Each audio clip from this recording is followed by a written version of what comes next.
it shows me talking. So we're good to go. Fired up. Fire it up. Fired up. All right, we ready to do this? Go for it. Why the fuck not, right? All right, so everybody, I am Justin Woods, and this is the Woods Cast, and we have all the needed Woodses here. So, Shay, what's going on? I recently have found myself gainfully unemployed. Yeah. I was told by my previous employer that I was too good looking, so they sent me packing with a severance. I hate it when that happens. So I of course that means I've watched all of Game of Thrones. Right. And as I've said on Facebook, what I've learned is that a good way to start your day is more like King of the Hill. Game of Thrones is not a good way to start your day if you don't have a job, because you're going to start your day watching some 10-year-old girl get burned alive by her dad, and it just puts a bummer on the whole day. Yeah, that was that episode was a real hard turn. You're like, yeah, it's gonna do something for the Red God. It'll be pretty cool. It'll be pretty cool. Yeah. Where are we going with this? Why y'all tying her to a stake? Yeah, that one's rough. Yep. So are you? We'll talk about this a little later, because I want to talk about all the shows that got re-upped and all the nerdery that we call prime time programming for us. But are you caught up? Are you ready for the last season yet? Or are you? I finished the last season last night, or the most recent season 7. I finished it last night. Right. Okay, cool.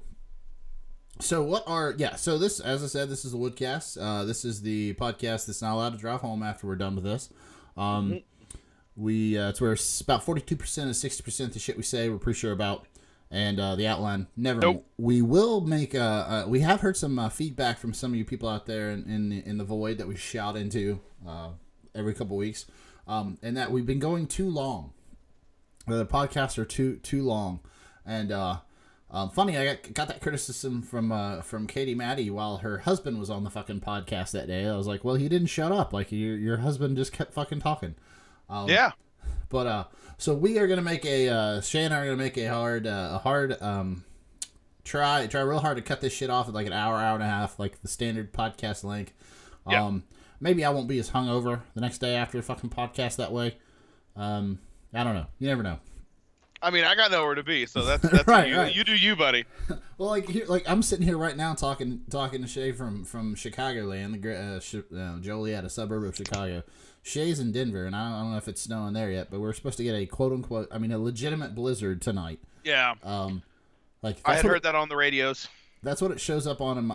It's like just says blizzard from midnight to 3 a.m. I was like, what the hell does that mean? But yeah, so I don't think I'm going anywhere tomorrow either. So there's that. No, we've barely gotten any snow yet. We got like a 3 or 4 inch snowstorm a couple of weeks ago, and then we got a dusting like the day before. Honestly, after Halloween at this altitude, you can get snow at any point. Mm-hmm. But it's at least where I live on the Front Range, right at around 5,000-6,000 feet above sea level. It does the snowiest part of the year is March. So spring is when we get all our snow, but I'll probably get something in the winter. You guys get that lake effect bullshit, right? Yeah.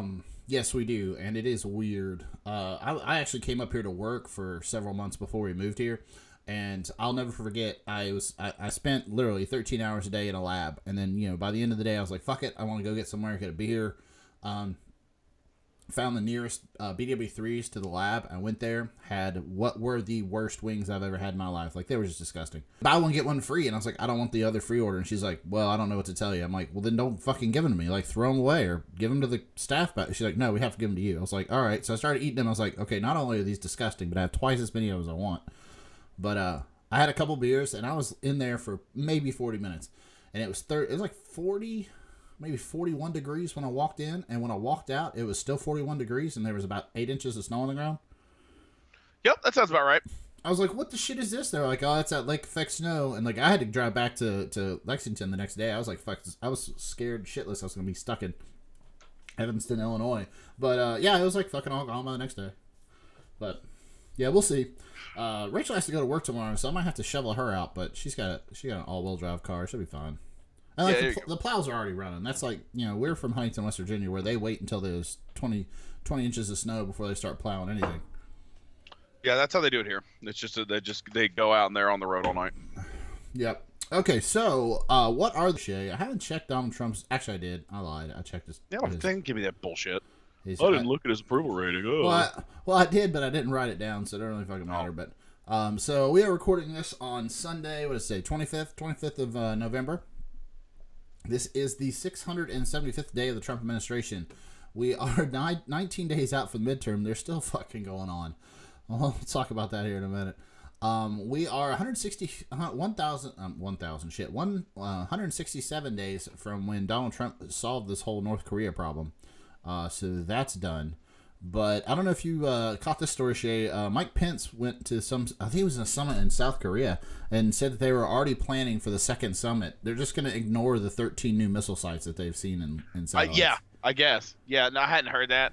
But that sounds about right. Yeah, like they asked him, like, because apparently the hard line for North Korea to get this second summit with President Trump and I guess whoever's going to show up was that they a list of all their sites and we would get to inspect them and all that stuff. Now, of course, North Korea has pushed back on this forever because they see it as a great list of things to blow the fuck up if we ever decide to. Yeah, like and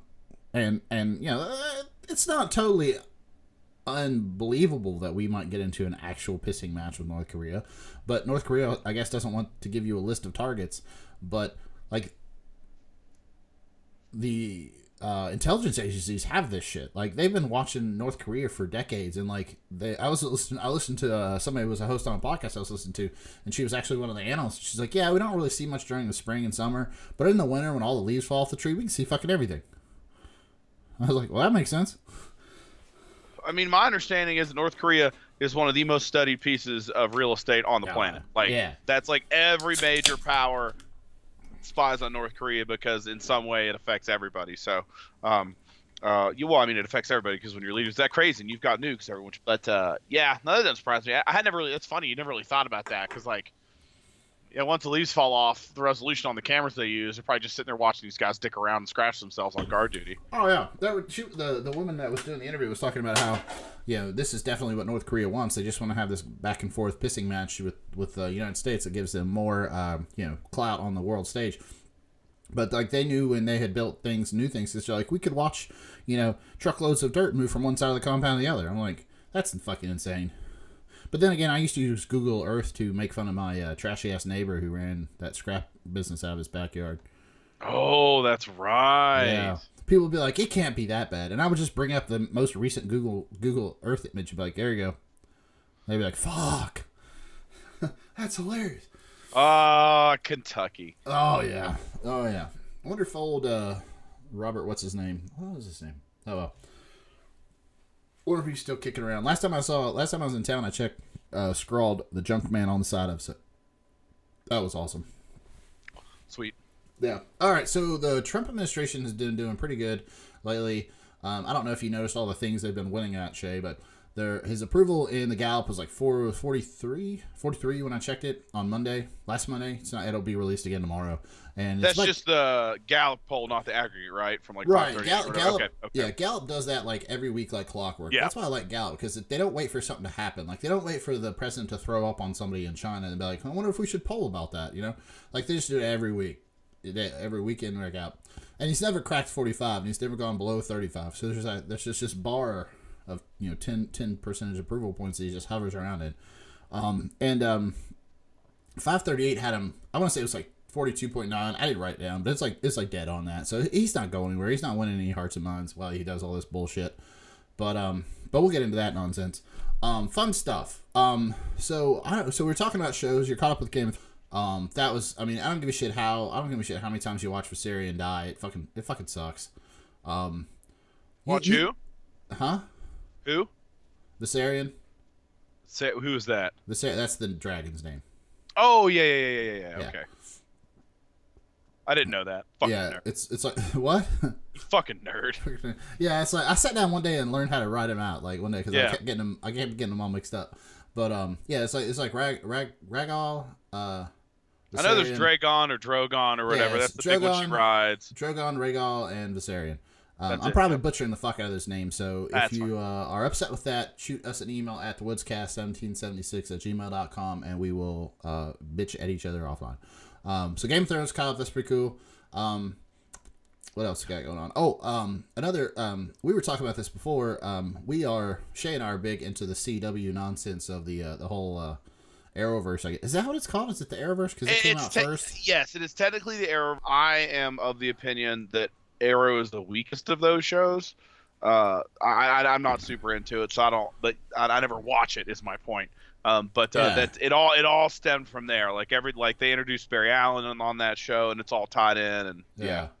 So I remember back in the day, Seth Holt was trying to get me to watch. Was it Smallville? Smallville. Ooh, that one was horrible. And I was like, oh, okay, that's cool. Like, I'm into superhero shit. Like, I can sit around and drink rum and watch this movie or watch this show every week, And I watched one episode. I got like 20 minutes into the first episode. I pulled up and I couldn't handle it because it was just like slow framed shots of dreamy dudes. It was like somebody would say a line, and then the camera would just frame this dreamy dude very well and just hold there for 20 seconds. I'm like, what the fuck am I watching here? Like. It's they did do some neat stuff later on. Like they had a couple of cool twists on certain villains, like Doomsday or whatever. But like he was never actually Superman. Point. Who gives a shit? I tell you, who is surprisingly good. And I actually is one of my favorite ones. Is whatever the guy's name is that plays Superman on Supergirl. Yeah. That guy's great. Like Supergirl's a lot better than it deserves to be, but it works so well because they've taken a lot of classic Superman stories and just replaced him with her, and then stuck it on and altered it for TV, so it works pretty well. Yeah, and it's really not hard to look at her in that outfit. Like she pulls that off. She's very very smart. Yeah, she pulls that off really well, and then she's got her sister in the show, who came out as a lesbian last season, and there was actually some before that. Yeah, it was I think you're right. But then there was all these, like you would send me messages like, "Hey, you gotta watch the next one because Alex makes out with like half of National City or whatever." And I was like, "All right," but that show actually got a lot of really good press for their portrayal of LGBTQ people in the show. Oh, it's great. And there's actually it's just there. Yeah.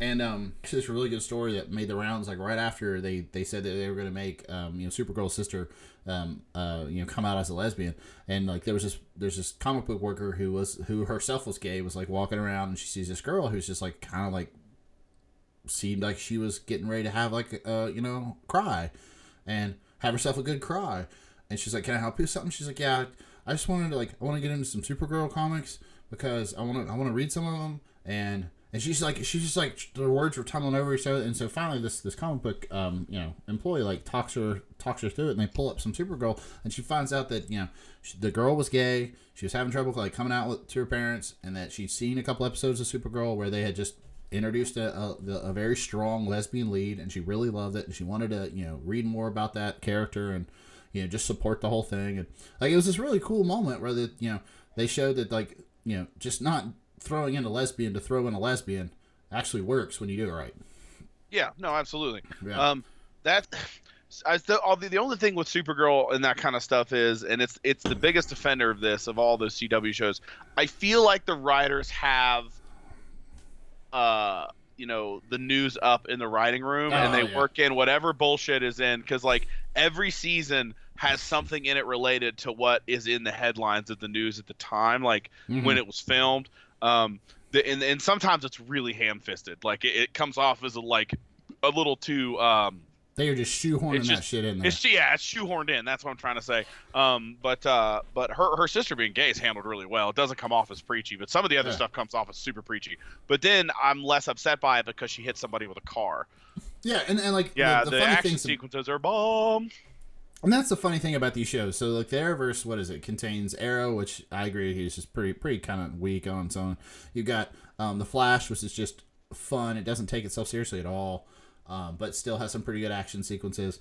I think there was a going around of Barry Allen from The Flash and Supergirl, like, doing some kind of thing, but, it didn't have the special effects in it yet. So I've seen that. Like Barry Allen's making where he's twirling his arms in the tornadoes. It looks hysterical. Yeah, and Supergirl's smashing something and jumping up, but it's just her just sitting there looking stupid and fuck in the background. Yeah, it's so good. It's so good. It's so good. There are a lot of websites out there dedicated to pre-effects shots.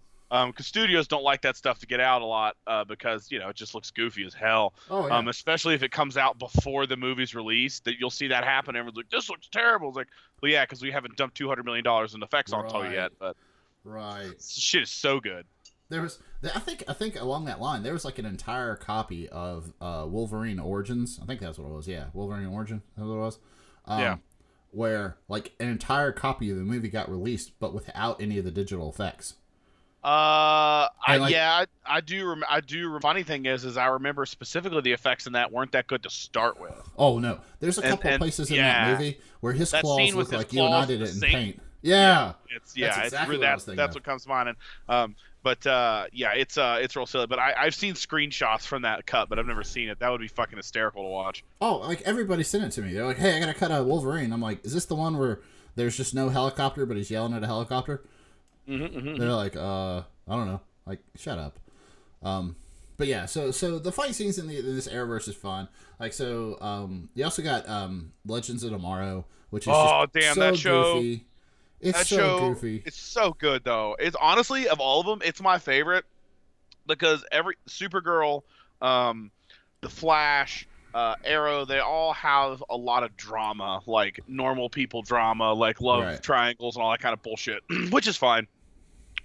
And Legends has that kind of stuff too. It's still a CW show, but man, it really steers into the skid. Like the last day, it was fantastic. They brought in Constantine, and my understanding is Constantine is now a consistent part of the cast, which just makes me lament. I don't know if you saw that one season of the Constantine show that CW did, but it was pretty solid, and it didn't catch on. There's even an animated series that's pretty badass, which I think is really Constantine is one of those like second tier heroes that is just edging to like be able to carry his own shit but never pulls it off. Yeah, but oh god, he's such a great character. Right? In the comics, it's different. In the comics, Constantine is the tits, but like there was supposed to be a whole movie series with Keanu Reeves as Constantine. Although I will argue with anybody over that one that he did. That was a fucking great movie. Oh, I have it on DVD. Like I have no problem with it. Yeah. But yeah, so yeah, like I think I'm 2 seasons behind Legends of Tomorrow. I think they're saved on the DVR downstairs right now, but just haven't gotten to them in the rotation. But I last thing I remember watching, like you're talking about them just steering into the skid, and not giving a shit. Like one of the main characters is I think she's bi in the show. I think she dates both men and women, but she prefers women. Yeah. That's it, yeah. But so the moral of most of these stories is that they go back and she sleeps with some like Marie Antoinette. Like they're constantly throwing these famous women from history, and White Canary just sleeps with them. Like, hey, guess what? They're gay. Whatever. Yeah. It's like, okay, whatever. Well, it's really like, and for the first few season or so of the show, each episode was literally, hey, we're gonna go back in time. Don't do this, or this, and then they immediately hit the ground and do this, and this. Like, and then some stupid shit happens. It's so fun. I love it too because it's the only time, other than the animated movies, I've seen Vandal Savage represented. I fucking love Vandal Savage. He's awesome. He's such a great character, and they do him really well. So it was a shame for spoiler when they actually managed to kill him.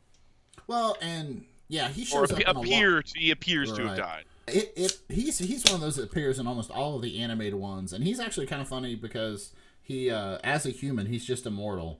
Like he doesn't have any other superpowers except you just can't kill him. He'll eventually come back. Well, he's a brilliant tactician too. All right. Well, he's been around for thousands of years. And he's studied all this blah blah blah blah blah.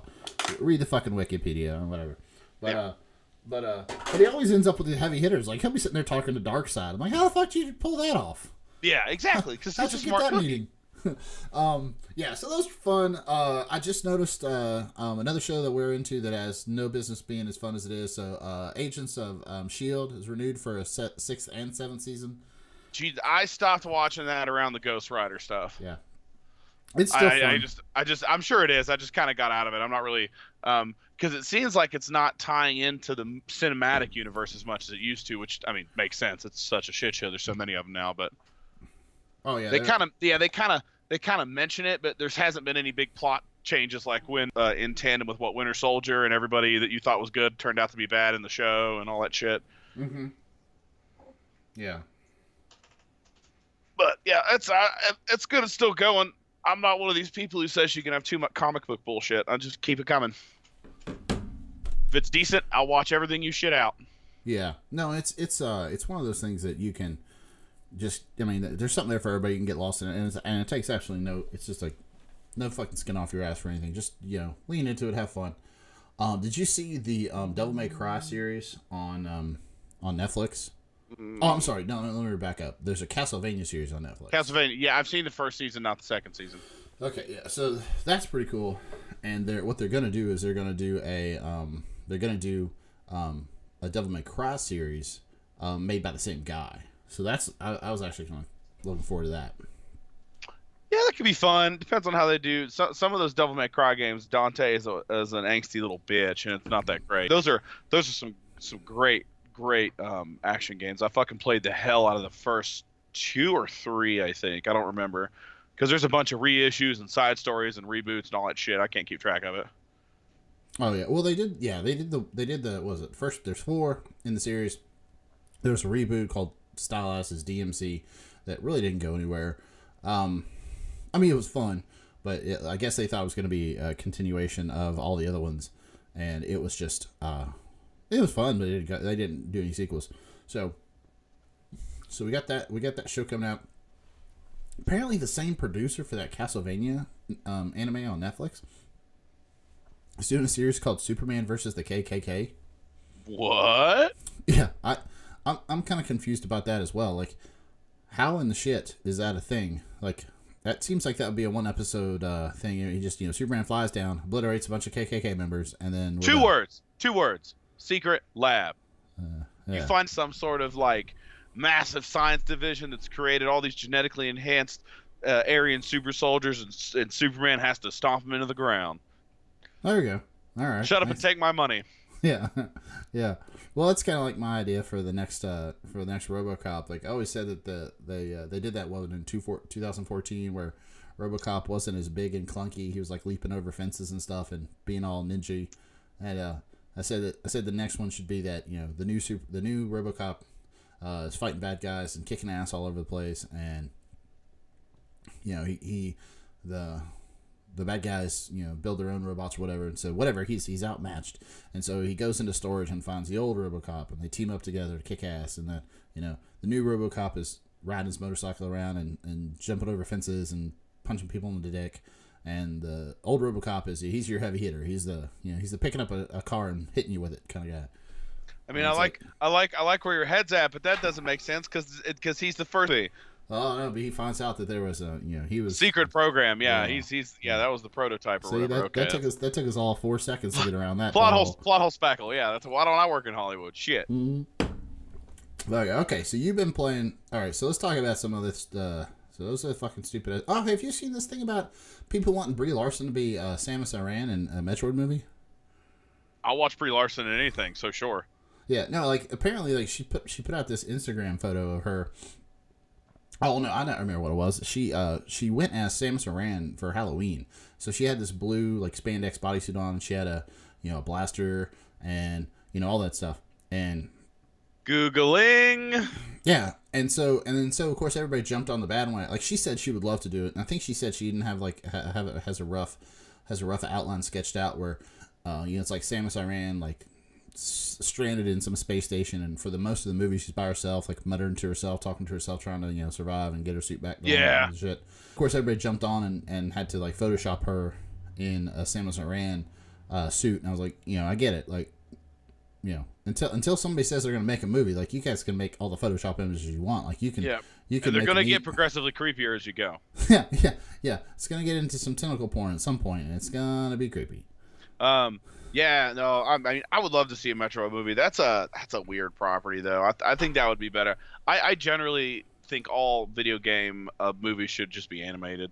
Like, especially if you look at what I don't know, you probably don't give a shit, but I basically watch a trailer for everything that comes out. But there is and I'm using air quotes, live action Lion King coming out, and the CG in that is, regardless of what you think of the movie, like and it is not a live action movie, it is a CG animated movie, so sort your shit out, you fucking idiots. But anyway, when you can animate that well and it looks that realistic, like I don't see a reason why you need to hire actors to play a video game character.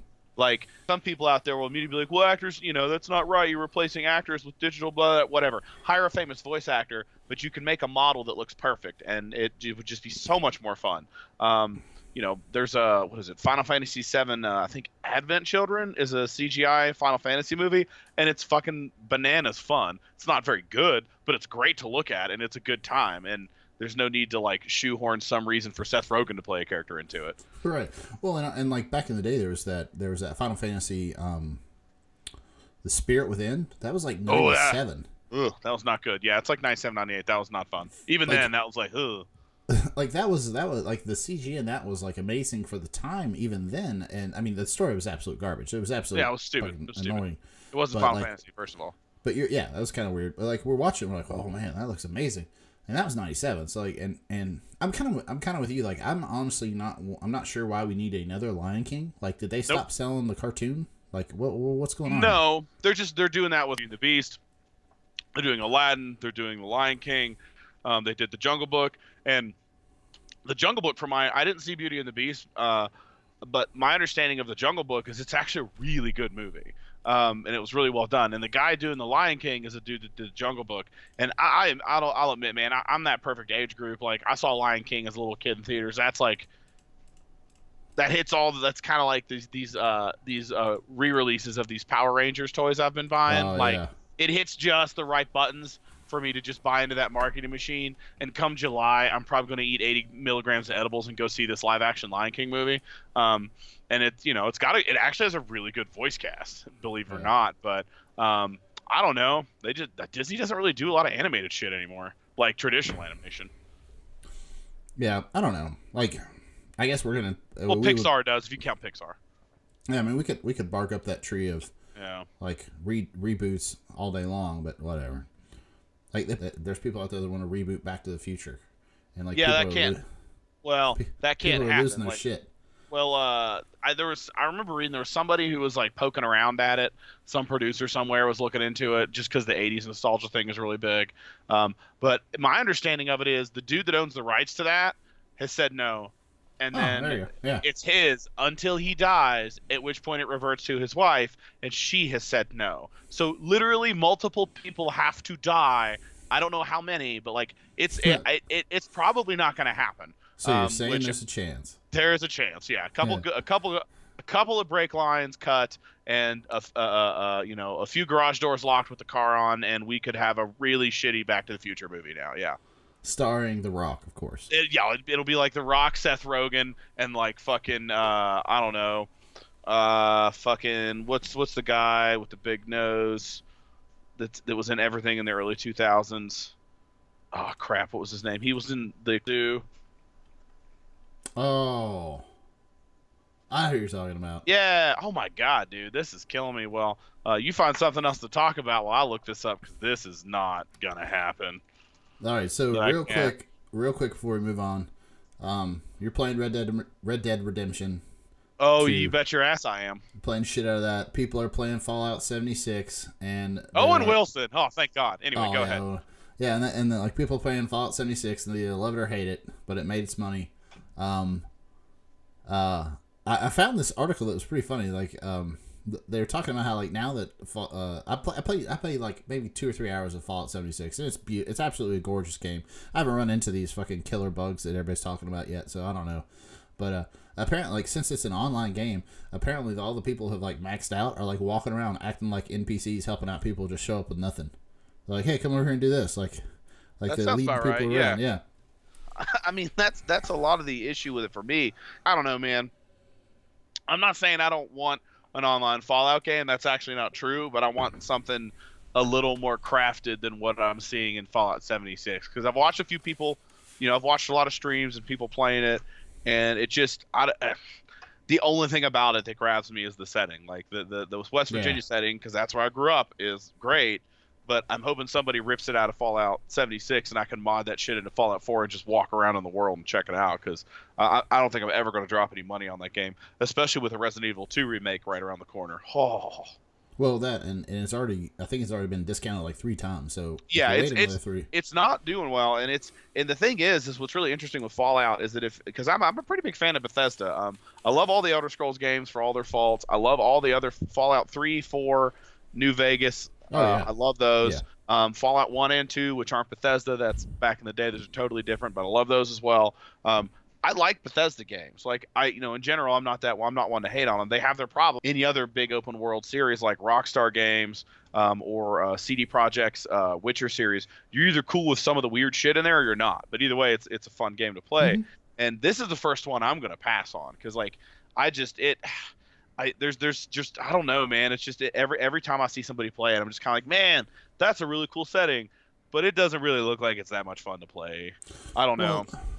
My only downside to any of the Fallout games is that if you come from playing something like Destiny or Doom or something like and you just want to fucking like rage out, like that is not the game you're playing. Well, and then let's be specific. You're talking about from Fallout 3 forward because Fallout 1 and 2 are like turn-based tile strategy. They're real different. Yeah. Really fucking good though. No, you're right, but they're not supposed to be. Like it's not meant to be. It's not a shooter.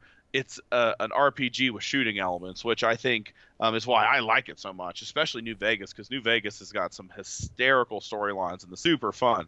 But one would point out that is not actually made by Bethesda. That was made by Obsidian and published by Bethesda. And Obsidian was the dudes that had done the first 2 games back in the 90s. Mm-hmm. So it's got a lot different pacing than 3, 4, or 76. Yeah.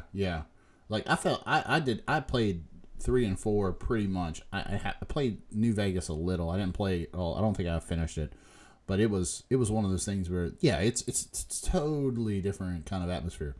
And speaking of the first 2, like I just finished reading or listening to the Wizard and Bruiser podcast on Fallout, and they read the whole backstory and how you get to Fallout 1 and 2. But they also thanks to them, I've been fucking just. God, it's been so on the damn Steam autumn sale. It's just because like I listened to a couple of those podcasts, and I keep thinking like, man, those were great games. I need to give BioShock another. I wonder if BioShock's on Steam, and like it was like for $19.99, and so I just put it on my wish list, and here comes the autumn sale, and it's like $3.99. I'm like, oh yeah. Mm-hmm. There you go. Yeah. The Steam sales are not. Speaking as someone who's done the mainly gamed on PC for a while now, the Steam sales are not what they used to be, but they're still pretty fucking sick nasty. I'm unfortunately the type of person that if there's a game I really want, I buy it when it comes out. So yeah. Well, there's also that usually there's not a ton of stuff that I want to get, but because then the winter sale's right around the corner, which is also pretty dope. Well, like I sat down, I was like trying to figure out like all these old school games that I just wanted to have on my PC or my laptop, just so that I had like a touchstone back to like the 90s or the 2000s. Like like if you have that game, then you can basically transport yourself back to the late 90s. And so I filled up my shopping games that were like $150, $277 or something like that. And I find out like I've already bought 347. Yeah, that happens a lot. I mean, I have like around 120 some games on my Steam account. Who knows how many of them I'm actually going to play all the way through? Probably almost none of them.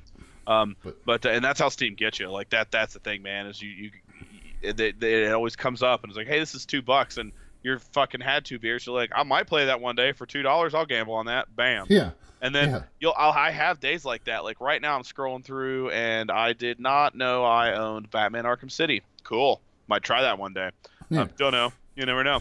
Like that's the thing. Like you're sitting there, you've had a couple beers, and you're like, the last beer I bought was $6, and this game is $1.50. Yeah, I should buy 3 of them. Yeah, exactly. Yeah, Just Cause 2. That's a good one. I mean, I've just got so many here, so that's how they get you, man. That's why Valve doesn't make video games anymore. They're a distribution platform. They haven't made a decent game in ages. Yeah.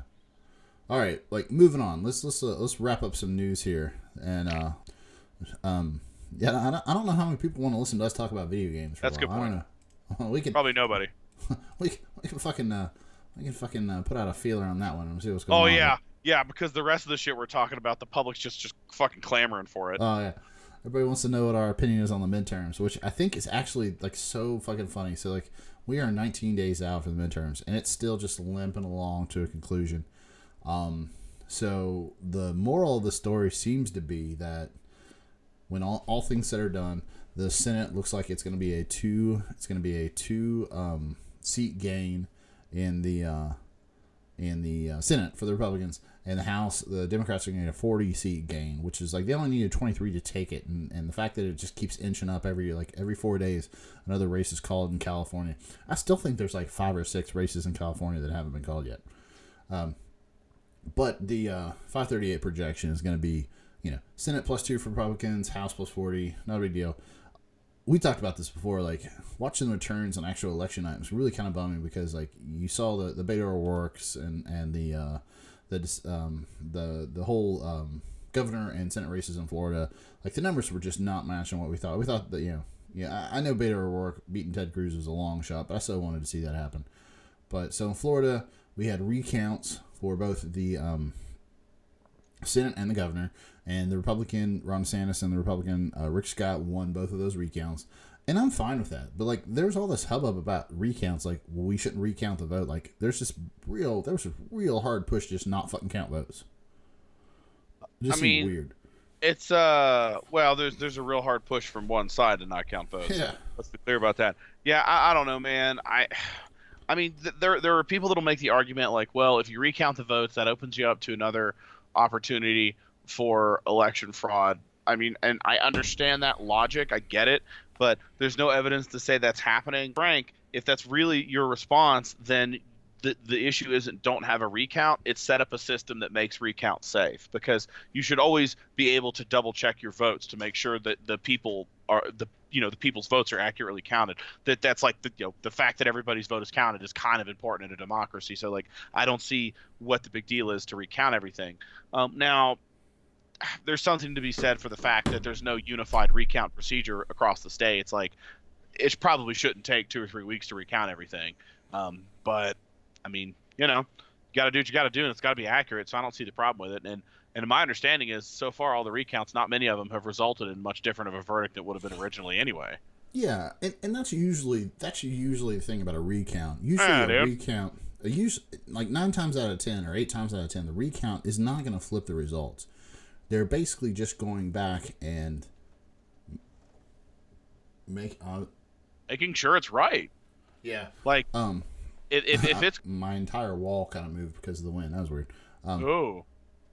But no, yeah, you're exactly right. Like the entire point of a recount is to double check and make sure that the account's actually accurate. One of the things that, like, you were saying one party is pushing back against recounts really hard, and that's true. It's the Republican Party. They've been the party of voter suppression for the past fucking, since 2010, with all their gerrymandering and bullshit like that. And we can talk about gerrymandering. We can spend an entire podcast talking about gerrymandering. But, like, when you do a recount, like, there were so many instances. Like, if you show up like, legally in every state in the United States, if you show up and your name is not on the ballot or your name is different, and they say you can't vote because of these differences, you can request a provisional ballot. And those provisional ballots are an actual vote that has to be checked and confirmed later. So, like, these recounts is where you fight to see who gets to count what ballots, and that's the bullshit of it. It's like, so you've got a box full of provisional ballots that need to be checked to make sure the person, voted correctly and is legally allowed to. What you're supposed to fucking do, and they're supposed to be fucking counted. Like, I don't know. It just kills me. Well, I brought this up last time, but I just anytime I hear a conservative bitching about recounts, I just think about the Florida election in 2000 and my blood boils. Yeah. Well, yeah. And that's the thing. It's like, so you had the 3 races that really fucking hit me in the gut were these 2 Florida races with Rick Scott and Ron DeSantis. And then you got this governor's race in Georgia with Brian Kemp, who, and my problem is that across the board for the midterms, there was an almost universal dropping or rebuke is the word I'm looking for, a rebuke of quote unquote Trumpism. This idea that we're going to say whatever the fuck we want to, nobody's allowed to fact check us, all immigrants are bad, all this bullshit where they just build the wall, lock her up, all across the board. It was almost universally rebuked with this House, Democrats taking 40 seats in the House, and the Democrats, I think the number I saw was like 7.5% lead in the popular vote for the midterms, But these three assholes are the three that like won by just basically sucking Trump's ass. Like that's what they did. Ron DeSantis couldn't get more in Donald Trump's pocket. Rick Scott wanted him in Florida whenever he fucking could, and Brian Kemp's just a goddamn Neanderthal. Yes, accurate. Yeah, like the whole thing about like I'm gonna do a TV spot where I point a gun at a teenager because he wants to date my daughter. Like, not only is that the oldest and stupidest trope you've ever come up with, but you're fucking pointing a firearm at a kid. I'm so fucking. It's just at the end of the day, and I hate to throw around terms like this, whatever. But God, it's just so fucking ignorant and like hillbilly bullshit when they do that stuff, because it's very clearly like playing to a very specific base. It's like a character at that. Oh yeah. Yeah, you're playing like Yosemite Sam, not a politician, and it makes me so fucking mad because like, I don't know if it makes me mad because the politicians do it, or because I know there's people that go, well, hell yeah, that's the guy I'm going to throw my vote for because he released an ad where he pointed a gun at somebody. That's my guy. Like, God, fuck that. Well, and Brian Kemp, he's an extra big piece of shit. I get it. Yeah. But. Well, and he was also the Secretary of State during his own election. And yeah. I think since he took the position of Secretary of State, he has thrown like 1.4 million people off the voting rolls in Georgia. He instituted an exact match law, and we've talked about this before on the podcast. Yeah. There's an exact match law where, you go to register to vote, and your name is Shay Woods. There are a lot of ways to spell Shay. What if the person you told it to just spelled it like SHAE? Yeah. I mean, I read reports of it being it's like, let's say the name you've got is your name on your driver's license is hyphenated, but it's the hyphen's not there on the roll, it's spelled correctly. Now I don't know how much truth, but I mean I'd even heard that would be like, well, that's technically not an exact match, so that's not cool. You can't vote now. Yeah. Oh yeah. And it was even as detailed as if you said you lived on Park Road and they did not have the period under the abbreviation of RD for road. Like, the difference in that was enough to kick your vote out. Like that, I mean, and that shit, like, I was talking to Rachel the other day, and I told her, like, if I ever ran for any office, it would be Secretary of State, because that's such an easy fucking office to run for. Your job is to protect the vote, make sure everybody can vote, make it easier for everybody to vote, and then once an election is complete, to make sure that it's right. Like, that's so fucking easy. I mean, God, as much as I hate to say it, and I say that before every time I say this, can you imagine this had been a Democrat sitting in that seat in his own election? Oh, the ire I would have seen on Fox News about that. Oh yeah. Oh, totally. And that's actually one of the seats that's still open. There is there are two runoffs that are happening, I think, next week. You could maybe Google this for me while I'm talking. But there's the Secretary of State position in Georgia is a runoff between a Democrat and a Republican. And, like, they keep bringing it up. They're like, this is the difference between, Brian Kemp and the Republican Party in Georgia and some guy who, I don't know the guy's name, but, like, the Democrat who will actually try to expand voter, rights in Georgia. So what was that Googling? The Secretary of State runoff in Georgia. But so that's a runoff. The other runoff is in Missouri. Have you been paying attention to the seat? So like this no, I have not. This is going to be the difference between the Republicans taking, it's a +1 or +2 seat gain in the Senate for the Republicans, and it's because this woman Hyde Smith is running. And period, racist. Period. So granted, this is Missouri. And she said, they asked her about one of her supporters, and she was like, "Yeah, I like him so much that I would sit front row at a public hanging if he invited me to one." And everybody's like, "What?" Like, because in Missouri, that just means lynching. Like, let's be very fucking honest. Yeah, that's what you were talking about.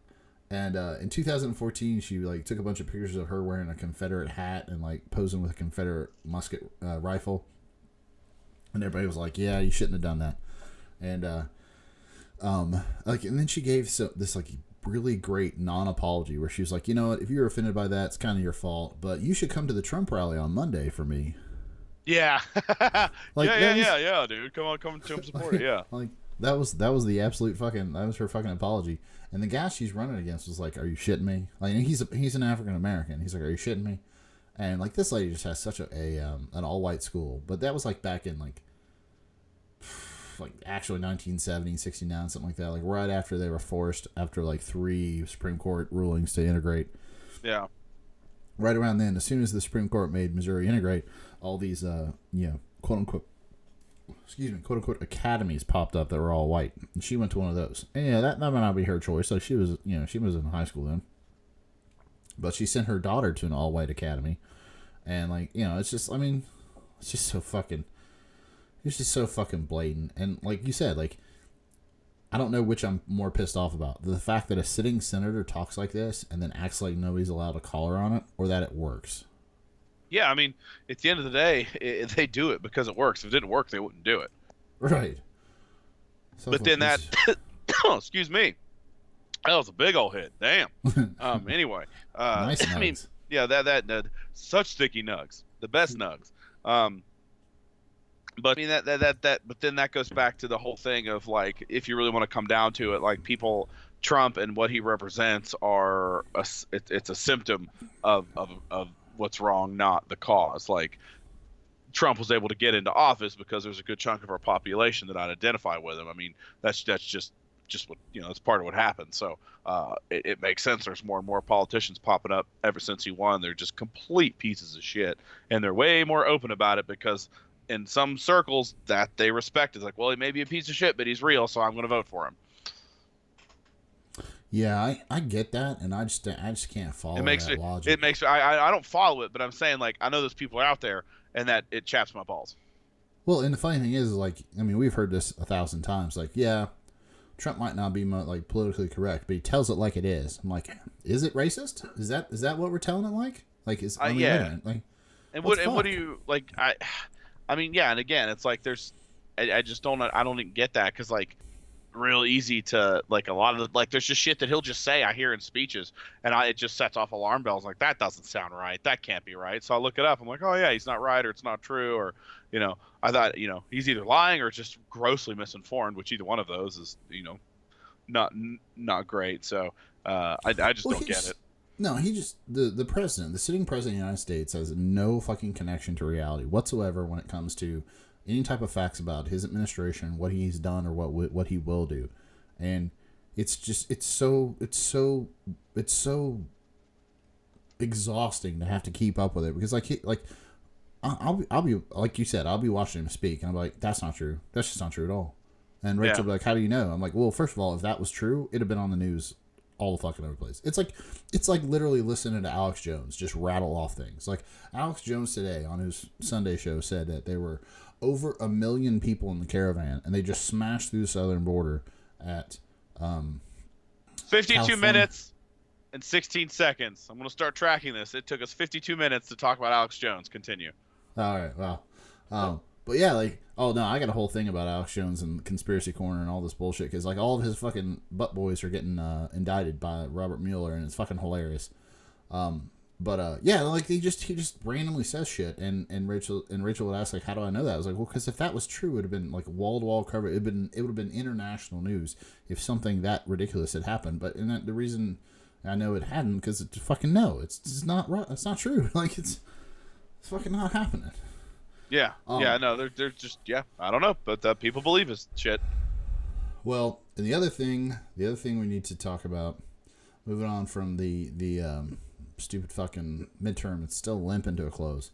Bunch of recounts and rat bastards is all I know. I don't know if you've caught this, but I believe Ivanka Trump might have used her personal email. Oh, well, I mean that would be very hypocritical. I'm sure that should we lock her up? We should lock her up. Well, not before. I'm sure they're already they're investigating it. The Republicans are looking into it and making sure it was, not a problem, right? Right. Well, so the timeline of this is actually pretty fucking funny. So like, I need to do a deeper dive into when actually she was given a permanent security clearance, because we know that her husband, Jared Kushner, the Kush, has been, he's been quiet for a while. Well, he's too busy trying to, come up with $600 billion to pay off the debt he's got. Like, he's got to pay a balloon payment, like, at the end of this year for, like, $600 million or something stupid like that. Or I think it's in the billions.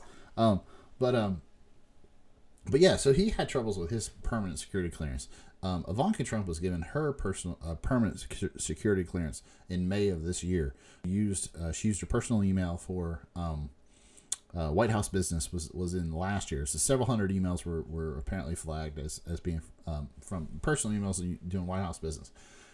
So there's this really interesting, like, first of all, her excuse is she didn't know the rules, which is laughable. Like you would have had to have been headless in 2016 and 2017 not to know that using your personal emails. I think that is I think at the bottom of it for me, that's what makes me so angry. That's a really good example of how out of touch with reality these fucking people are. And it's a small thing, but the simple fact that going into their administration, they didn't specifically make a big deal of being like on a public level, whatever, but on a private level, it's amazing this wasn't covered. I honestly believe that they just didn't think it would be an issue, and there was no hey guys, remember how big of a stink we made about Hillary's emails? Y'all need to use secure email servers because we can't afford to have that backfire on us. End of story. And that clearly was not done, and it's so infuriating because it shows they really have no idea what's going on outside of what they can see in their field of view in the world. Well, it shows that they clearly don't think that any of the rules apply to them because not only did she say that she was not familiar that this would be an issue, people have tried to say that she was using this personal email server, just using her personal email for White House business before she was briefed on the rules. Now, that might be a case because remember she tried to flirt with just being this omnipotent Trump daughter that was at the White House but not tied to the White House. She wanted to be able to sit in an office in the White House and do whatever the fuck she wanted, but didn't want to have any rules applied to her that apply to people in the White House. And ethics committees and security were very quick to be like, you're not gonna fucking be able to do that. You're not doing that. So she had to be hired on as a senior advisor to the president, administrative appointment staffer. So yeah, that would be interesting. But she probably did all of this with some type of temporary security clearance, like the Kush did. Because remember, he kept lying on his security application, and he kept fucking it up. And he had to have it redone. I think it was 14 times or something stupid like that. So they didn't have permanent clearances, but they had temporary ones. So I would love to nail down what her security clearance was when she was doing all this. And I've heard some security analysts say that this is even worse than what we can do a whole podcast on fucking Hillary Clinton or emails, but Hillary Clinton had a separate server that was run by an email company, and I know the Republican Party and Fox News says that it was just ransacked for emails, but the FBI says there's no fucking evidence that ever happened, and but it was a secure server, it was a private one, that was the issue. Yeah, she's just apparently Hotmail or whatever. Can you imagine? And that's the thing. We'll have to see. Like you said, Trey Gowdy says that they're gonna investigate this in the lame duck session, and Democrats, of course, are gonna look into this when they take power in the new Congress. But that's the thing. They're just gonna have to go through these emails, and that was last year. We'll see what happened this year. If anything there flags is classified, and almost fucking everything in Washington is flagged as some kind of classified. Let's be clear here. Just because some shit is classified does not mean it's interesting. I imagine shit like balance spreadsheets and bills and shit are considered classified. So all it has to be is some simple fucking stupid thing that was classified that she, sent via an unsecured email account. And I need a fucking investigator into the ground. I guess go for it. That's what they've been doing. Well, that's the thing. When the Hillary Clinton thing was done, our cousin Brian was He at the time he was working for the GAO, and he was like, listen, in Washington nobody gives a shit about this email, just to get it done. It's not a big deal. Yeah. But and that's the thing is and so many people are saying that everything in Washington is overclassified because not only once you get classified clearance you want everything to be classified because it makes you feel fucking important. Yep. But but they just seem to broad brush that shit left and right. I mean, it's got to. I imagine it gets used in the sense of better safe than sorry. Like, I don't know how this is going to come back to bite me in the ass in 10 years, so I'm going to say this shit's classified in case it comes back for whatever reason. Oh, you know? yeah. It's got to be a little bit of that too. So, that makes perfect sense. I imagine, I it's I would love to know if they started actually looking into who used their personal email for shit. I'm sure it's literally everybody. Oh, yeah. Well, and that's the thing. And that's the thing is that it only matters. Like, I'm sure the guy that brings them all coffee is using his personal email or fucking, like, you know, direct messaging people on fucking Twitter about shit. Like, I'm sure it's not, like, yeah. Like, let me put it this way. I totally agree with you that the fact that it's so hypocritical, it's just mind-numbingly. Also, I'm very sure that she was not fucking, like, using her Hotmail account to send the nuke codes to somebody, you know? Yeah. You know, I mean, come on here. It'll be one of those things. If she sent something she shouldn't have, it'll be really mundane and uninteresting. Yeah. But it'll be technically classified, so she'll have violated some shit. So hopefully they can nail her ass to the wall for it. I'm just waiting for it. And okay, speaking of nailing our ass to the wall, let's go to the probably the last topic we'll be able to cover before we do Asshat of the week and This Week in Awesome. Professor QAnon, Jerome Corsi. Like this is one of those Alex Jones hanger on. Now this was our head QAnon expert. Remember this guy? We talked about him a while ago? Yeah, we did. He's actually, I think he has a PhD in like political science from Harvard. So he's actually a doctor. He's not a Sebastian Gorka, doctor. He's an actual doctor of something. But he has been he was told a couple weeks ago he would be indicted by them for perjury. He is currently in plea deal negotiations with the Mueller probe. And just to recap for everybody, Jerome Corsi was the head guy who said QAnon was a somebody that was close to the president, probably ate Big Macs with the president and chicken sandwiches with the president, and was going to work with the president to coordinate the massive arrest of Democrats for their international child pedophile ring that nobody knows about and can't prove, but it's clearly there. And he and Mueller were best buds. Trump and Mueller were best buds, and they were going to flip this on everybody, and it was going to be awesome. And just a bunch of fucking nonsense that you just can't even like. Just Google QAnon, take a deep dive in it. Shay and I have been sharing this bullshit for a while now. It's hilarious, but the problem stems from the fact that Jerome Corsi, Roger Stone, who was the Trump presidential campaign manager for like the first 3 or 4 months, but he was the campaign manager for a while, and he's been a long time Trump friend. Stone talks about being his wingman back in like the 80s, which is the grossest thing you can ever fucking think of. It's just so Roger Stone, Jerome Corsi, and this other guy named Randy Credico were apparently sharing text messages, a bunch of shit about how to best use the WikiLeaks emails hack on Hillary Clinton. So they've said for a long time that they had no idea what was going on. They had no inside knowledge. They had no involvement in when to drop it and make the best use of the WikiLeaks hacks of Hillary Clinton and Podesta's emails. But now they've got all these text messages between Roger Stone and this Randy Credico that shows like when they're going to release them and like how they're going to take down the Hillary Clinton campaign. And Jerome Corsi was apparently in on this little shtick, and he was talking about it and how QAnon was going to help out. So like they all knew about this shit that I think Mueller wants to make, like, or it can make. Like that's the linchpin. Like if he can say that Stone, Credico, and Corsi knew about the WikiLeaks stuff, coordinated with WikiLeaks for these stolen Clinton emails while they were members of the campaign, the last thing you've got to prove is that Trump knew about it. And then you've got the collusion that they all said didn't happen. Yeah, didn't I feel like I remember reading that Trump had refused to answer some questions.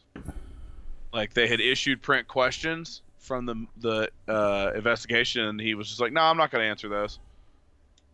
Yeah, apparently the written responses that he gave to Mueller were what they were. They were turned in right before Thanksgiving. Like he filled them out, and there was if you've got 10 minutes, Google like some press conference where Donald Trump was asked about it, and then like he went on this like 3 or 4 minute tirade about how he answered the questions, and his lawyers never didn't answer them, didn't have anything because it was their easy questions. Like, if you believe Donald Trump answered the questions from Robert Mueller and there wasn't a team of lawyers pouring over that response before it was handed in, you're an idiot. Oh, absolutely.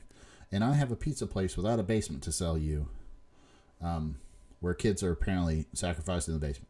Yeah, that makes sense. Yeah, God so damn, that, dude. There's no, like, I don't know. Like, that's the only way he's going to get answers that aren't completely incriminating. Because if you sit him down one-on-one, he's going to start rambling like a moron. Yeah, but Trump and his lawyers, like you said, like, they did refuse any questions on obstruction of justice. They wouldn't answer anything about that because I'm pretty sure they knew that Trump would perjure himself. And that's what all this stuff is. Like, they're probably going to indict Stone on perjury because he's changed his story on when he knew what, like 4 or 5 times now. Now, this other guy, Randy Critico, he apparently is already in discussions with Mueller for a plea deal to, like, get out of this because he clearly probably perjured himself. Jerome Corsi was in, like, I would like to point out that Clinton was under an oath and testified for 11 hours and didn't perjure herself. You know, just saying. Yeah, no, yeah. I know whenever hopefully the findings of these investigations are all public, and I know it's not going to be as interesting as people think it is. It's not going to be some James Bond cloak and dagger bullshit. It's going to be a lot of financial crimes, but I can't wait to see what shady shit gets brought to light, because even if it's one of those things that you can't persecute the president for, some shit's going to come to light that everyone's going to know about. Yeah, and that's kind of where this kind of drops off, is that these guys keep claiming perjury trap, and even Donald Trump has said publicly that, yeah, there's perjury traps everywhere. You might say that it was a Wednesday and it was raining, but somebody else said, or like earlier you said that it was a nice day on Wednesday, and that's perjury. Like, no, they're not going to fucking nail you for perjury. They're going to nail you for perjury saying you had no idea when the Podesta emails were going to be released. Literally 3 hours after he said grab him by the pussy, the Podesta emails were released. Like, that's how timed this shit was. Like, there was coordination, and I don't know if you heard about this, but apparently Julian Assange, I never gave a shit about WikiLeaks and Julian Assange ever. Like, I was just like, okay, yeah, like, if you catch him, fucking prosecute him for leaking whatever he's not supposed to leak. Whatever, I don't give a shit. But did you see where he was apparently already under indictment, but, like, somebody copied and pasted that into the wrong, like, legal document? No. Yeah, so apparently some kid at, like, Georgetown University was, like, pouring through recently filed legal documents, and there's a paragraph that says, like, blah blah blah, Julian Assange, who is currently already under indictment under this da da da. Like, it was like a copy and paste error. Like, somebody had filed a thing where they had copied this in, and then I guess they meant to delete it. Like, so apparently he's, like, been secretly already indicted, but nobody knows about it. But somebody fucked up, and now this, like, law student found it. Huh. That's weird that nobody knows about it. Well, it's I mean, we were just talking about, like, you were just saying that the Mueller investigation, you know, we don't know what's going on. Maybe some cloak and dagger shit that's gonna make Trump look really stupid. Robert Mueller just filed, like, a 3,000 word sealed indictment. So, like, there's all these sealed indictments out there. Nobody knows what they are because they've just been filed and they're sealed. And as soon as they're ready to pull the trigger on them, they'll be, you know, of course, unsealed, and they'll hit the news. So nobody knows what all those are. But Alan Dershowitz just came out today and said that, like, whatever the Mueller report's going to be, it's going to be devastating to Trump. Like, how would he know that? Like, I mean, I think that's. Ballpark, it's probably not going to be good for Trump. But just based on, yeah, I mean, I don't know. I mean, that could just be hyperbole from someone trying to get their name in the headlines. But I mean, I could believe that, like, I guess would say define how you define devastating, because to Trump it would be devastating if in the course of investigation it is revealed that he is dirt poor. Like, that if it's all a house of cards financially, like, he's not a billionaire, all that, but that's not going to matter to, like, policy, you know. I don't know. It depends on how you define that. I mean, yeah. I mean, if that report that came out about how and where his money actually came from didn't get rid of the illusion people have of this whole, like, self-made man thing, I mean, that's like, what the fuck's it going to be? Are you going to find a video of him giving Putin a reach around while they talk about how they conspire for the 2016 election? Probably not. Yeah. Well, that's the thing. Like, his net worth, he's even said under oath, his net worth goes up or down based on his mood that day. So yeah. yeah, it's going to be something, embarrassing like that. But I mean, we won't know until Mueller, these indictments are unsealed. But either way, the fact that all these Alex Jones hangers on, like these guys are like the second and third tier of Alex Jones's, like, idiot parade, and they're all going to get indicted because they couldn't fucking tell the truth between one email and the next, and it just makes me so happy. It's just so great. Yeah, I think a lot of this is going to turn out to just be ignorance. Like, oh yeah, it's just going to be just making dumbass mistakes that are. Well, that's the thing is, like, when you're going against a man as well prepared as Robert Mueller, like, you don't just try to fucking wing it, and that's what Trump's probably going to do. Like that's why he won't sit down, because he just try to fucking wing it, and he just get fucking obliterated, and it's just not going to work out. And the other thing about this whole parade of idiots, it's just absolutely fucking hilarious. And you're the one that sent it to me, like, after election night. Like, one of the things that QAnon said was going to happen was that this whole cabal of Trump and the military and Mueller that we didn't know about were going to, rise up all their unknown pedophilia rings that are international and all this shit. But excuse me. But they were going to secure a huge victory for the Republican Party in the midterms. And then as the results kept coming out and the Republican Party just kept getting its tank kicked in and farther in, like, these QAnon guys were losing their shit.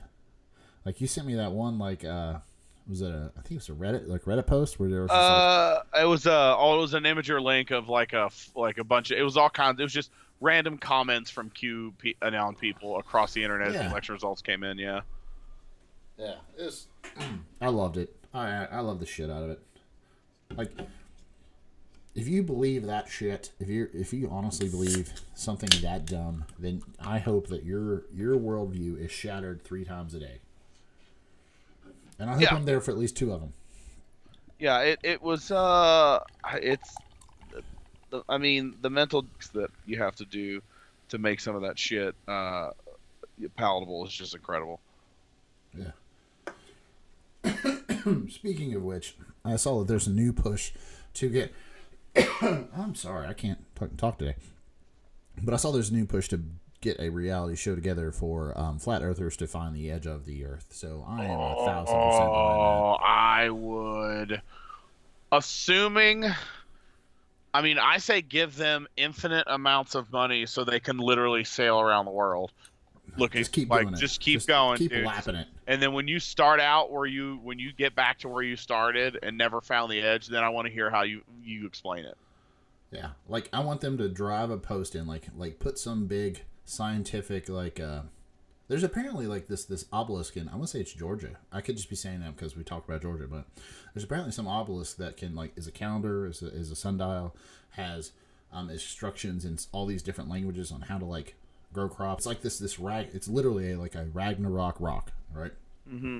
It's this, like, big installation, and it was really, like, paid by these really weird people, and it's kind of really interesting on how they all put it together. But like, wherever you sail from, I want these flat earthers to put, like, a big fucking, like, stone thing in, like a totem pole or something with all of their, crazy beliefs etched into it. And then I want them to come right back to that same point, like you said, and I want to be sitting there with a campfire and a cooler full of beer and be like, what do you got?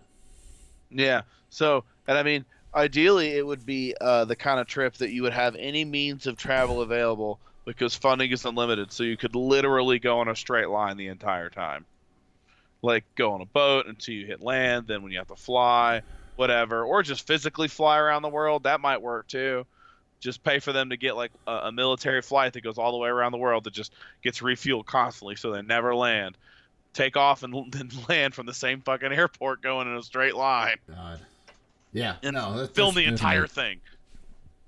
Yeah, there's a new push for that. We'll keep that up. Oh. Okay.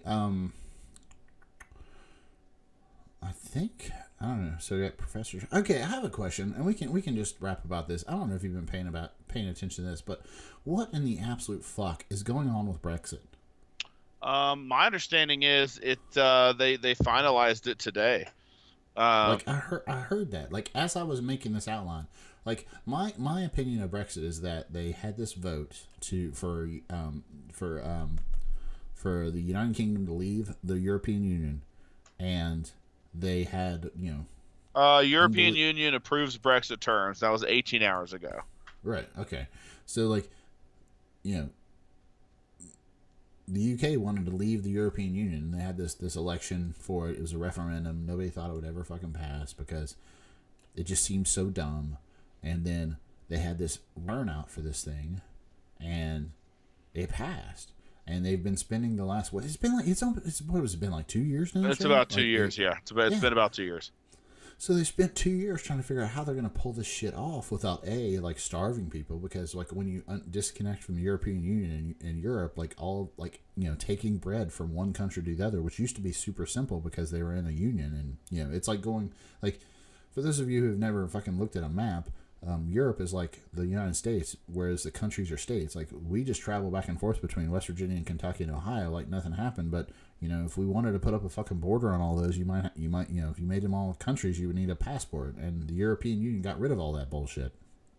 So like apparently now there's questions about food shortages and how like taxes are going to work off and tariffs and stuff. Like travel back and forth. Like it just seemed like they voted on this, and yes, the people voted. But like, if the people voted that every morning you had to walk to the the city hall and get kicked in the fruit, you should probably repeal that. Like, it just seems so dumb. It does. I know at one point, and again, my knowledge on this is I haven't really delved into all of it because I don't live over there. It's just what I hear on like the radio and talk radio and shit. So, and like what little I see come across on my news feed, but I think at one point there was a push to have another vote and be like, okay, no, for real this time, guys, like let's vote. And if it, but then of course nobody wanted to go through that. So, like all the people that voted to exit were like super excited that they pulled this bullshit off, and they don't want to admit that this bullshit, this just sucks.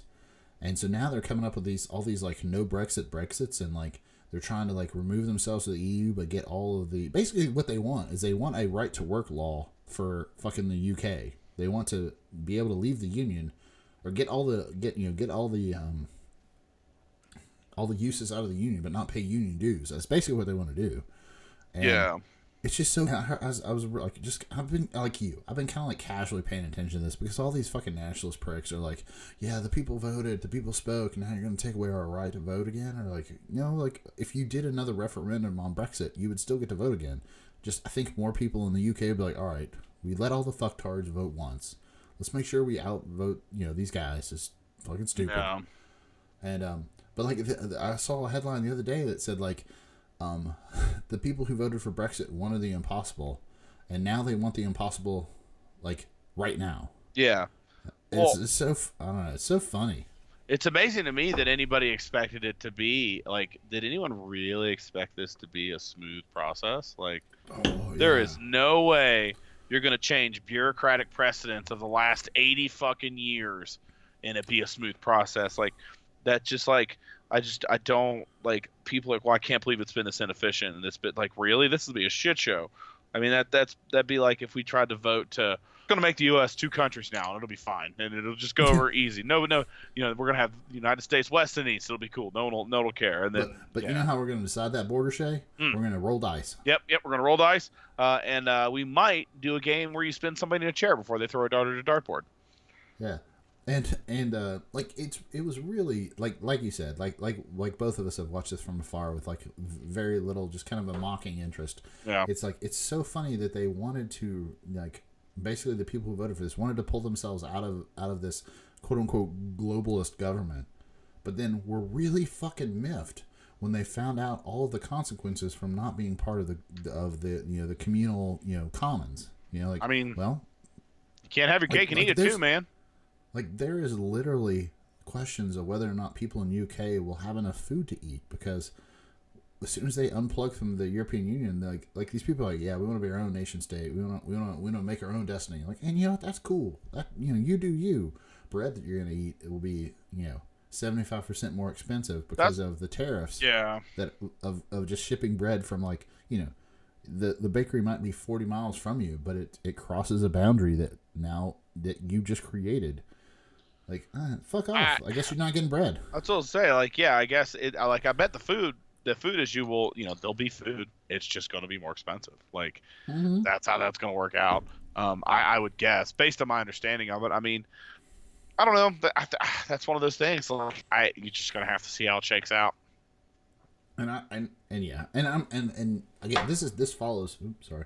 This follows our our discussion of Alex Jones and all of his fuck whistles, because the people that are like huge champions for this shit are always on the InfoWars talking about how they're trying to take away their voice and all this stuff. It's like, you guys don't understand what's going on. You're very dumb, and you are just cheering for a thing that is very dumb. By all men, look up. And they're like, okay, you want to vote, but like I said again, like, I mean, in Florida, if the vote was between a bowl of ice cream and a kick right in the crotch, it would be 49-51.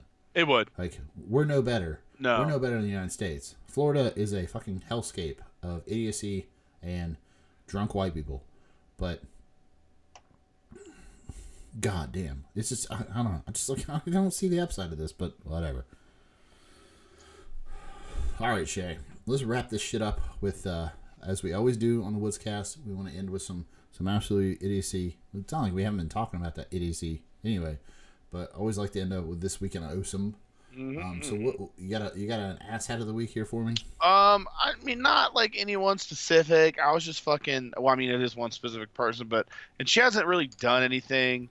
But man, I just man, fuck Ann Coulter. Like, seriously. Like, god damn it. Like, I was walking by the TV earlier and she was up mouth, and it makes me so fucking mad that someone who clearly is full of shit and just such a stupid piece of shit has that much like of a platform to stand on and just spew whatever dumbass nonsense she wants. God, I hate that woman. Well, and one of the things that's hilarious about Ann Coulter is that she will, she will hit something out of the park every now and then. Yeah. And she had no right to get, like, the thing you've probably heard played about 1,417 times since the election was that she went on Bill Maher's show and said, they're like, who right now has a chance to win the, Republican nomination and presidency? She's like, well, right now, if they nominate Trump, he'll win the whole thing. And, like, the entire studio audience just laughed in her face. And then he ended up winning. So, like, she has basically been making her nut on that, like, things like that for a while now. But you're exactly right. Like, she is a abhorrent person. She is basically made her life to go on TV and basically fucking anybody that'll shine a camera in her direction and say something that is edgy and or 70% horseshit, and then just run with it. And honestly, it seems almost so intentional, like, because the dumb shit that she says is so good for sound bites, and it keeps her name in the headlines. So it's definitely, in my opinion, intentional. I don't think she's stupid. I think she's just human garbage. Yeah, no, she is what Sean Hannity would be if Sean Hannity did not have a radio show and Fox News show. Like, he would just pop on anybody's show and be like, you know what, Barack Obama never ever had a GDP above 2, and just like walk away. Like, that's clearly not right. It's gonna rile up everybody, and you just walk away. Like, real hard after the election, like after Donald Trump started saying all this bullshit that is just what Donald Trump says, she attacked real hard on Fox News, and she'd be like, you know what, like, what was the God, I'm trying to remember. Like, Trump did like a 180 on something. I want to say it was the Dreamer thing. Like, Trump did a 180 on the Dreamers. Now, he never signed a bill for the Dreamers. He just did a 180 on them. And, like, he did a 180 saying he would sign the bill or whatever. He never did sign it, but, like, when he said he would, like, she went on every place that would fucking shine a light and a camera at her and was like, well, Trump's dead to me now. He'll lose 2020. Like, she just comes out with all these apocalyptic, like, predictions. And, like, if you spend Monday through Saturday making 4 apocalyptic predictions a day, you're going to hit 3 of them. Yeah. It's the whole broken clocks right twice a day bullshit. Yeah. Fucking law of averages. Or once a day or whatever it is. And that's the thing. It's like, all these motherfuckers, you can go back and find tons of predictions true, but no one ever talks about that. That's true for just about anybody. Fucking, any famous, person throughout history that had made predictions. You make enough crazy shit and you give it enough perspective and time, you can make it fit. But God, I'd forgotten about that clip of her saying Donald Trump would win. That was insufferable. God. Yeah. So mine is, I don't know if you heard about this. You know who Gavin McInnes is? He's another one of these third tier Alex Jones fuckwits. He's the guy that started the Proud Boys. Yes, I do. Yeah, okay, I do know what you're talking about. Yeah, well, just the day before Thanksgiving, he officially stepped down from the Proud Boys. He quit the Proud Boys. For those of you who are listening at home and you don't know who the Proud Boys are, they are a group of men who fashion themselves as white Western chauvinists, which basically means that they have said that they will not apologize for being male, being manly, wanting to bang chicks, I guess, and the fact that all of Western civilization is based on their maleness. Basically, what they are is a group of complete fuckwhistles who lean very hard towards white nationalism, and they're very violent. And so he started this group, and then the FBI the day before this so this was the 21st. He quit his group that he founded. He called it a gang. When he founded it, he called it a gang. And he would say things like the difference between Occupy Wall Street and the Proud Boys is we will kill you. He will say things like if you're wearing a Trump hat and a guy that you think might be an SJW walks up and asks you if you support Donald Trump, don't even ask his opinion, just choke him. Yeah. And so they have this tough guy label when they roll 20 deep, but the problem is the FBI just labeled them an extremist group and a white nationalist group, so he had to fucking bow the fuck out real quick. And mainly because there's about all these fuckers that are on the hook for federal assault crimes now, because they just go to these rallies and bash people's heads in. And my only comment is A, fuck Gavin McInnes. He's just a walking bag of assholes. And B, this idea that they are tough because they go up against these quote unquote Antifa guys that are rail thin and pale, that's the revenge fantasy they always talk about on these radio shows. Is that you see these guys, they're soy boys, they're skinny, they're wearing all black, just walk up and just choke them. And I would like to remind everybody out there that not everybody who is quote unquote liberal is rail thin, pale, and just going to get choked. I think Gavin McInnes would be very upset if I just walked up and decked him. Yeah. No, who was the guy that was he was another alt-right guy that kept getting punched in the face? Spencer. That's Spencer. Yeah. Literally, he's a literal Nazi, and he acts like he came from humble beginnings, but his parents owned a shitload of land in Virginia. He's a kept man, and he just got decked in the face one time talking to a reporter, and there was a Vice article that I think we've even talked about this before. There was a Vice article that said they asked an ethics professor, I don't know where the fuck you get a degree in ethics, but they asked an ethics expert if it was okay to punch a Nazi, and they're like, no, assault is never okay. I was like, that's exactly right. But if you were going to give me a multiple choice, if I gotta punch somebody, right? No, if I have to commit a crime today, and my choices are murder, rape, robbery, punching a Nazi, pretty sure which one I'm going with. Yeah, exactly. Yeah. Hey man, just because it's not right doesn't mean it won't feel good. Yeah, violence. Sometimes. I mean, I don't know. Sometimes you gotta punch a Nazi. Yeah, sometimes it works. Yeah. So yeah, fuck this guy. Fuck all his. I hope they all rot in jail. It's just so fucking. And that's the thing. They do this thought experiment where they're all gonna square up on some 90-pound soy boy, as they call it, and then they're just gonna they're gonna beat this guy's ass like Russell Crowe beat people's asses in Gladiator. And they forget that there are liberals out there like you and myself that are 6'2", 6'3", 280, 260, that are bring it. Well, that's what's so Snowflake, great let's about go. these guys is like they're such dicks, and I think a majority of the population knows they're dicks. And I'd say a couple times a year I see a headline where one of these guys has just gotten clocked, and it's always Oh yeah. really sad. Like, yeah, violence isn't the answer. Yeah, whatever. It may not be the morally acceptable answer, but it's a damn satisfying one when it's somebody like Richard Spencer just getting laid out in front of like 30 people. Oh yeah. Just wow. Well, just as an aside, like I don't know if you know Trey Crowder. Do you know this guy? I know that name. His show. And his whole thing is like he's the meme where like you've seen that thing like a guy sitting at a table is like some blah blah blah changed my mind. Like he's the one that did that meme. Like he went out to a college campus. Oh, this guy. Okay. Yeah, he put up a sign that said like, you know, male privilege doesn't exist. Changed my mind and whatever. You know, he wanted. You know, he was just antagonistic. Well, he apparently. And you can Google this. I'll Google this when we get off here. But he apparently went to a union rally and started telling them that right for work laws were okay and that they were just being like petty little bitches. And he got the shit kicked out of him. Really? Like this dude that was about like 45, 50, like fucking truck driver, just started wailing on him.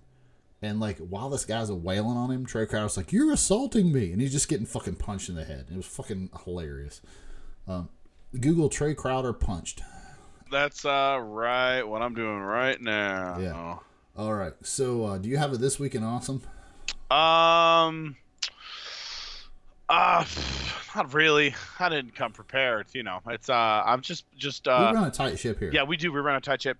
Honestly, I take that back. I'll say this. This week in awesome is the fact that motherfucking King of the Hill is available to stream on Hulu now. And even though I already have the whole series on a hard drive, just so that when, you know, society collapses and the grid goes down, I can still have some form of King of the Hill. I have a picture in my head of you on a bicycle charging a generator that will then play you King of the Hill on a laptop. That is accurate.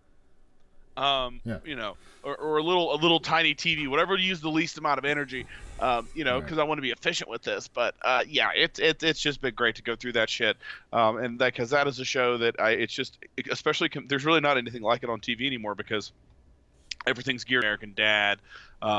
You know, the Cleveland Show, The Simpsons, it's all really over the top and vulgar. And King of the Hill is just so subtle and understated sometimes. It just cracks my fucking shit up. Now, I have 2 points about your This Week in Awesome. One, yeah, King of the Hill is amazing. You know, they're going to try to pin it on me, and because I did it, they will succeed. Yeah. But you know that Mike Judge is a big Alex Jone supporter. Yeah, I've read that, which is unfortunate. Unfortunate. It is unfortunate. I like to choose because, you know, that ended a while ago. And I choose to believe that he lost his mind after King of the Hill stopped airing. But again, you know, he isn't his art. You know, he isn't his work necessarily. So yeah, no, it's totally. Yeah, that it's sucks totally so bad. different, yeah. That's that same thing. Like back in the day, Roseanne Barr wasn't as racist as she was now. I don't think. I think she went crazy. Well, yeah, that was a thing. That was such a thing, and. Well, and it's back on the air now without her. Have you seen that? It's exactly. It's not bad, and it's hysterical because they literally mention she died. They take like 30 seconds to basically say like, she died since the last season, and next, and then it just focuses on Dan now.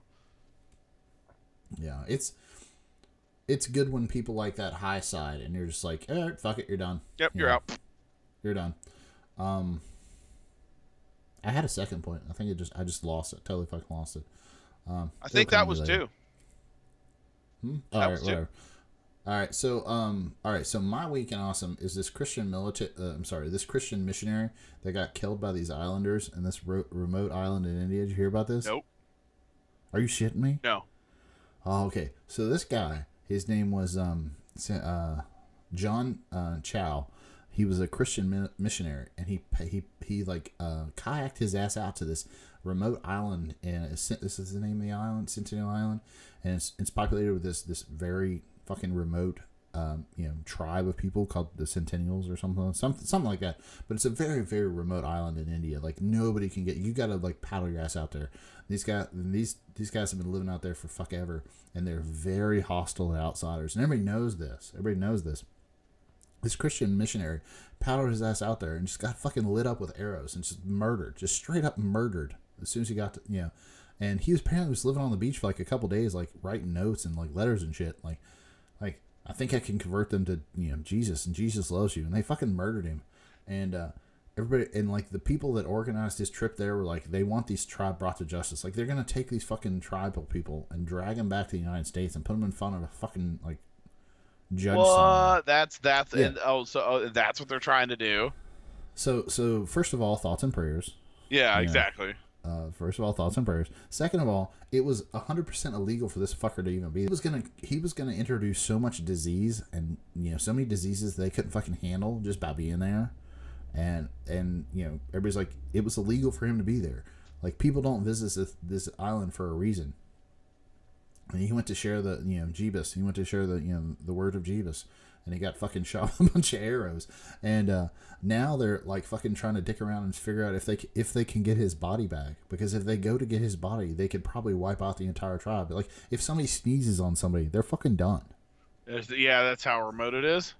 Yeah, like they just have it. Like they've just been living on this island forever, and or for as long as they've been there. Like I don't know how the fuck they got there, but I love the fact that like all these just very, very fucking Christian people are like, that was fucking crazy that they murdered him. It's like, have you guys heard about the Crusades? Like, you guys need to shut the fuck up about this. Yeah, like keep your religion to yourself. Like I hate that shit. Like I'm sure he was a nice dude, and I'm not. It's not like we're saying like, oh, it's happy this guy was killed. I'm glad this dude got killed, but like it's kind of the same. People told him, yeah, you shouldn't go out there.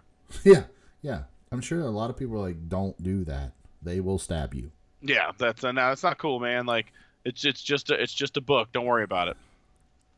Yeah. So and there's so many people that are, and actually his family, this guy's family has already said that like they forgive the islanders. So no, this is not an issue. Let it go. Like don't fuck with that island. But apparently the whatever organizers like they're like, well, we're gonna make sure this tribe is brought to justice. I'm like, the fuck. So, according to the internets, people are not allowed to go within 5 nautical miles of the island by Indian law, and the Indian Naval patrols it 24/7 to keep people away from it. And it's actually not that far. It's only about 31 miles west of Port Blair. So. It's not even there. It's not even that far away. It's just you're not allowed to go there for these reasons. At least people could be living on the island. This is interesting as hell. Yeah, I can't believe I didn't hear about this.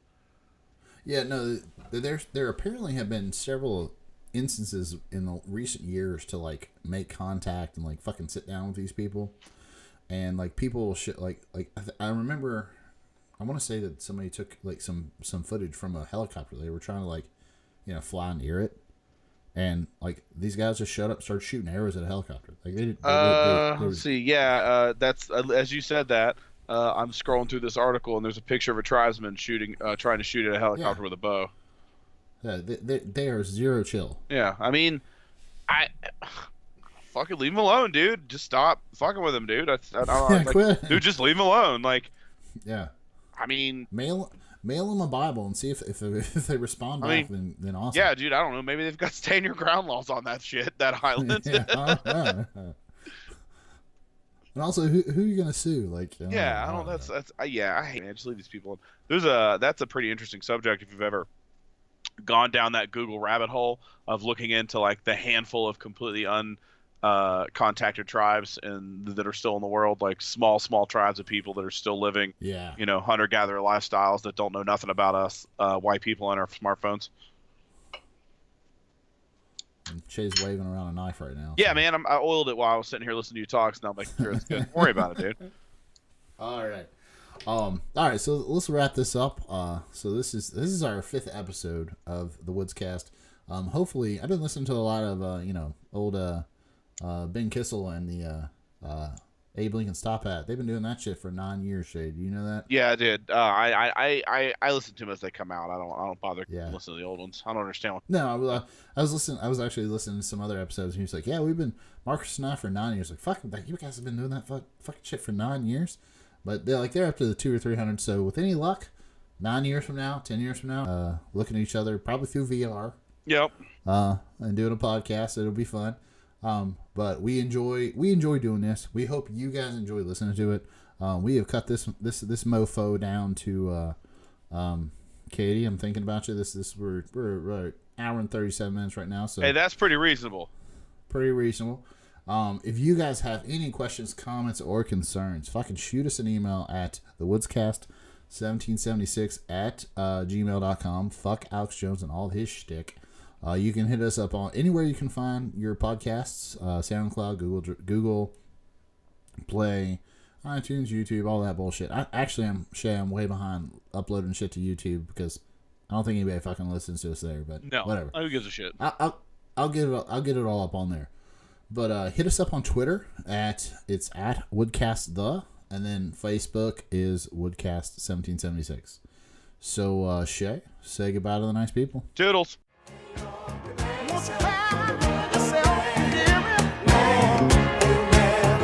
Never heard a sound. Oh, he's my man, and he likes to jam. Starts to jam. The man starts to jam. Moving up and down across the land. Got a wiggle all in his waist. Everything about him seems out of place, but move, just move, just a rubber band.